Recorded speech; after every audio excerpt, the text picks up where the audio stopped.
Hello friends, मैं विनय निर्भीक। Friends, आपका एक बार फिर से हमारे चैनल पे स्वागत है। फ्रेंड्स, मैं बहुत दिनों बाद एनटीपीसी से रिलेटेड कोई वीडियो लेकर के आ रहा हूँ। जैसे मैं बहुत पहले आप लोगों को बताया था कि मैं जोन वाइज कट ऑफ लेकर के आऊँगा और आप सबकी डिमांड पे आप सभी के जोन का कट ऑफ में बताऊँगा अलग अलग।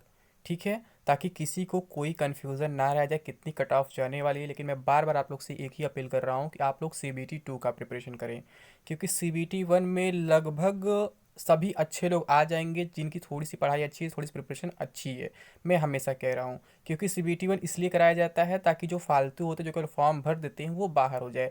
बाकी जो जरा सा भी सीरियस कैंडिडेट है वो जरूर CBT 2 तक पहुंचेगा, ये मेरी गारंटी है। मैं शुरू से आप लोगों को कह रहा हूँ। और CBT 2 वाकई में बहुत टफ होता है। अगर आप 2016 का पेपर देखे होंगे या फिर आप कह सकते हैं कि कोई अदर आप CBT 2 देखे होंगे रेलवे का, जैसे LP का या फिर कोई और, तो आप देखे होंगे पेपर का लेवल बहुत चेंज हो जाता है। तो फ्रेंड्स, आप लोग कट ऑफ के पीछे भागने से अच्छा है कि आप लोग अपने आप को सेफ मान के चलिए। अगर आप जरा सा भी प्रिपेयर्ड हैं तो जरा सा भी आपको लगता है कि हाँ मैं थोड़ा सा पढ़ा हूँ या थोड़ा सा मेरा लेवल अच्छा है, तो आप ये मान के चलिए कि आपका सिलेक्शन पक्का है CBT 1 में। CBT 1 आपका क्लियर हो जाएगा, क्योंकि यहाँ पे 20 गुना कैंडिडेट्स बुलाए जाएंगे। फ्रेंड्स, आपको मालूम होगा। ठीक है, और आप यहाँ थंबनेल में देख पा रहे क्या लिखा है, RRB NTPC expected cut off zone wise cut off. इस जोन में कंपटीशन है बहुत कम, एक सीट पर 300 हैं दावेदार। CBT 1 में हर 15 कैंडिडेट्स में से एक कैंडिडेट करेगा क्वालिफाई। तो आप खुद सोच लीजिए, क्या आप 15 में से एक कैंडिडेट नहीं हो पाएंगे? आपका ऐसा लेवल है, जरूर होगा आप अगर जरा सा पढ़े होंगे, जरा सा मेहनत किए होंगे तो। ठीक है, अब ये किस जोन का है आप लोग कमेंट बॉक्स में बताएं। मैं किस जोन का थंबनेल में लिखा हूँ और आप किस जोन का अपडेट सबसे पहले चाहते हैं, सबसे पहले मैं किस जोन पे वीडियो बनाऊं, ये भी आप लोग कमेंट बॉक्स में बताएं। जिस जोन के लिए कमेंट अधिक रहेगा उस जोन का वीडियो सबसे पहले आएगा। तो आप अपने अपने RRB का कमेंट करें, आप किस RRB से अप्लाई किए हैं और किस RRB का डिटेल्स चाहते हैं, यानी कितने फॉर्म पड़े हैं, कितने एक्सेप्ट हुए हैं, ठीक है, कितना प्रीवियस ईयर कट ऑफ रहा है, कितना एक्सपेक्टेड जा सकता है, यानी पूरा जोन वाइज में अलग अलग डिटेल दूंगा फ्रेंड्स। तो आप लोग कमेंट बॉक्स में जरूर बताएं आप किस जोन का चाहते हैं, यानी किस RRB का डिटेल चाहते हैं। सबसे पहले जिसका कमेंट अधिक रहा जिस जोन का, उसका वीडियो सबसे पहले आपको देखने को मिलेगा। और आप लोग बता सकते हैं कमेंट बॉक्स में ये किस जोन की मैं यहाँ बात कर रहा हूँ फ्रेंड्स, क्योंकि यहाँ से आपको अंदाजा लग गया होगा कि 300 दावेदार किस जोन में हैं। ठीक है, और कहाँ मैं बोल रहा हूँ कि 15 में से एक कैंडिडेट चला जाएगा CBT 2 के लिए। ठीक है, तो फ्रेंड्स, आपको मतलब ये जान के खुशी होगी कि लगभग, जैसे मैं बोल रहा हूँ कि लगभग लगभग जो भी लोग थोड़ा सा मेहनत कर रहे हैं वो मतलब पहुंच ही जाएंगे CBT 2 तक। कोई गारंटी नहीं है फ्रेंड्स। मेरा बात ध्यान सुनिएगा, अंत तक सुनिएगा। वीडियो बहुत लंबा नहीं होगा, छोटा ही रहेगा, लेकिन मैं आपसे कुछ कहना चाहता हूँ। ठीक है, कि आप लोग कट ऑफ के पीछे तो भागे ना। मैं अभी बताऊंगा मैं किस जोन की बात कर रहा हूँ, ऐसे कमेंट बॉक्स में बता सकते हैं। और मैं किस वजह से बता रहे हुए बताऊंगा, कितने फॉर्म पड़े ही बताऊंगा, कितने रिजेक्ट कितने एक्सेप्ट भी बताऊंगा। ठीक है, इसकी टेंशन नहीं, लेकिन आप लोग पूरी बात अंत तक सुनिएगा, ध्यान से सुनिएगा। मैं शुरू से आपसे यही कह रहा हूँ, अगर आपका CBT 1 हो चुका है तो आप क्या करें, CBT 2 के पीछे एकदम पड़ जाएं।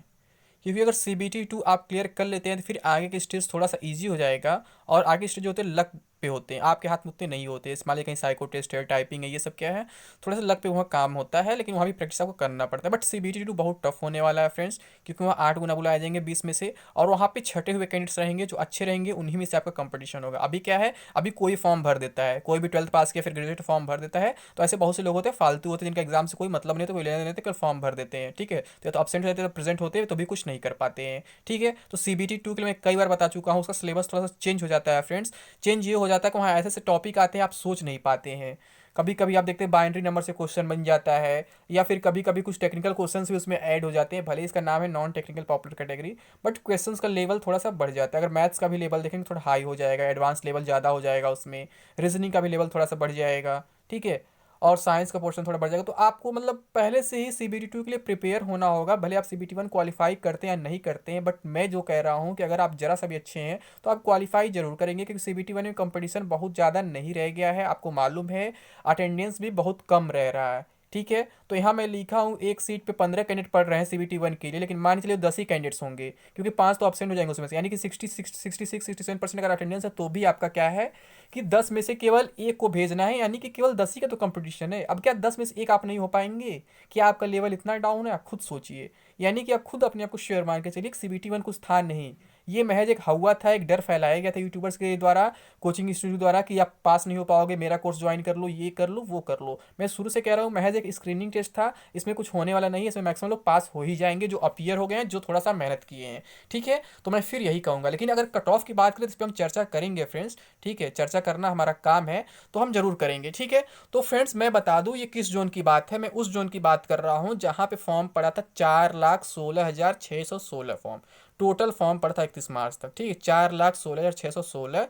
ये कैसे पता चला था फ्रेंड्स? मैं एक पुराना वीडियो डाला था, जैसे कि जब क्या हुआ था, जब फॉर्म पड़ा था तो रजिस्ट्रेशन नंबर के अकॉर्डिंग पता चल गया था कि लास्ट में कितना नंबर आ रहा है। तो 4,16,616 फॉर्म पड़ा था 31 मार्च को शाम 5 बजे तक शायद। ठीक है, और जिसमें से लगभग क्या हुआ था, 26,000 फॉर्म कह सकते हैं रिजेक्ट हो गया फोटो सिग्नेचर की वजह से। तो टोटल वैलिड फॉर्म कितने बचे थे? लगभग 3,90,000। ठीक है, 3,90,000। और वहाँ पे वैकेंसी कितनी है? 1,298, यानी लगभग 1,300। तो आप समझ मैं किस जोन की बात कर रहा हूँ। मैं बात कर रहा हूँ फ्रेंड्स अभी आरआरबी गोरखपुर का। ठीक है, क्योंकि अभी गोरखपुर वाले मेरे से ज़्यादा जुड़े हुए हैं। ठीक है, तो आप लोग भी कमेंट बॉक्स में बताएं आप किस जोन का सबसे पहले चाहते हैं, और गोरखपुर का आप जान लेंगे, फिर आपको अंदाजा खुद लग जाएगा अदर पे क्या इफेक्ट पड़ेगा। ऐसा नहीं है कि आपका गोरखपुर का वीडियो से आपको कोई मतलब नहीं है, क्योंकि गोरखपुर का भी जानना आपके लिए जरूरी है, क्योंकि इसमें सभी एक दूसरे से कोरिलेटेड हैं। आपको समझना पड़ेगा पूरी बात। ठीक है, तो कमेंट बॉक्स में आप बताएं कि आप किस जोन से हैं, आप किस जोन का कट ऑफ जानना चाहते हैं, डिटेल जानना चाहते हैं। तो जैसे मैं बताया, गोरखपुर में 4,16,616 फॉर्म पड़े थे, जिसमें 3,90,000 लगभग एक्सेप्ट हुए हैं।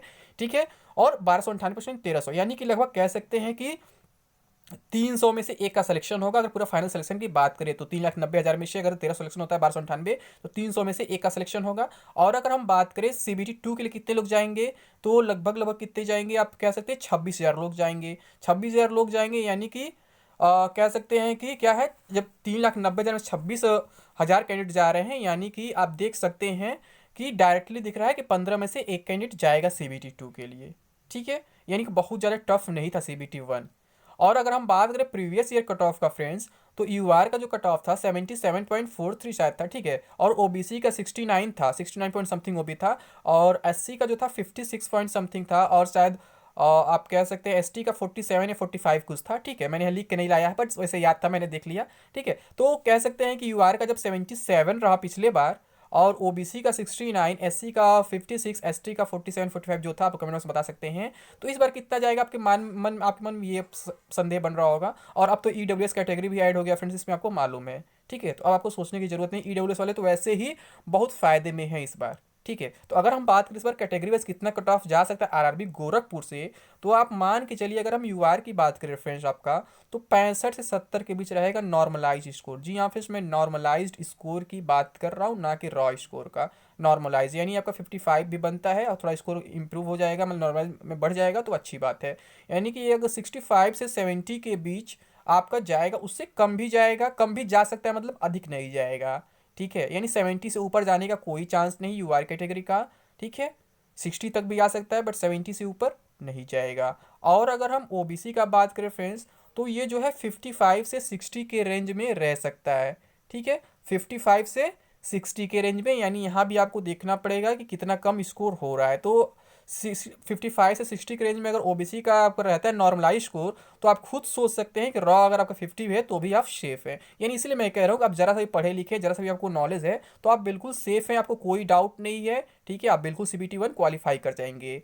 और अगर एससी का बात करें फ्रेंड्स, तो आप मान के चलिए 56 जब पिछले बार था, तो इस बार मान के चलिए 45 से 50 के आसपास रहेगा। ठीक है, 45 से भी नीचे जा सकता है, तो रॉ स्कोर 5-7 माइनस करके चलिए, आपको उतना रहे तो भी हो जाएगा। ठीक है, और अगर हम बात करें एसटी का, तो 45 47 था, तो इस बार मान के चले 35 से 40 के बीच रहेगा तो हो जाएगा।